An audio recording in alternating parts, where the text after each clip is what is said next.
Good morning and welcome to the Libanus Advent Calendar. My name's Tim. The reading for today is a reading that reminds us of the grave reality of much of life. Herod, the wicked king, wanted to kill the baby Jesus. He didn't want another king in his place. And the angel warns Joseph in a dream. Joseph takes the warning seriously and he runs away with Mary and Jesus to Egypt. As a refugee, Jesus finds safety in a different country.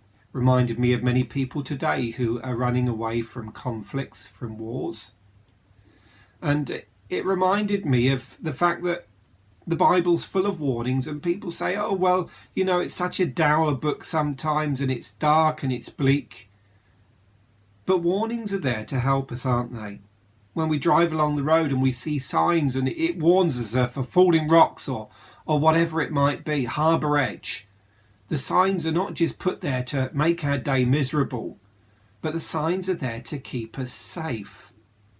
And so it is with the warnings of the Bible. The warnings of the Bible are there to keep us safe, that we can find a place of safety. And that place of safety is in the Lord Jesus Christ. That's why we celebrate Christmas. We celebrate light coming into the world. We celebrate not just the thinking about the darkness in the world, but actually the light that's come into the world.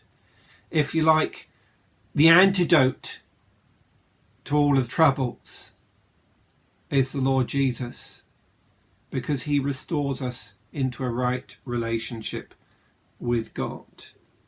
If we hear the warning of the Bible, then we come to him and find rest. And so it's good news. There is a grim reality, Herod and his actions. There is a grave warning, get out now, so that the child might be safe. And we're told to flee to Jesus Christ, to run to him. And there's good news, because in him there is forgiveness, there is rescue, there is hope in him, even in this dark world.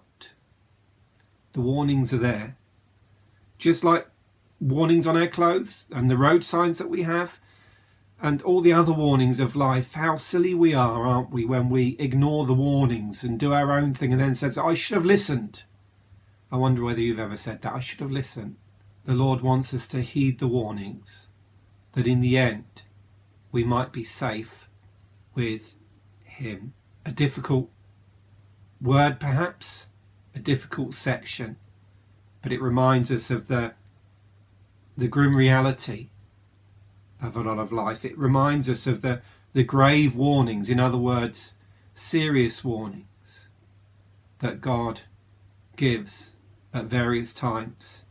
But it also reminds us of the good news, that there is safety when we heed the warnings that he's given. This Christmas, remember the good news, that all of God's warnings are there, that we might at last find a place of safety and rest in him. Well, may you have a blessed Christmas and a happy New Year, and trust that you would come back tomorrow to listen to the next Advent Calendar, the story of Jesus.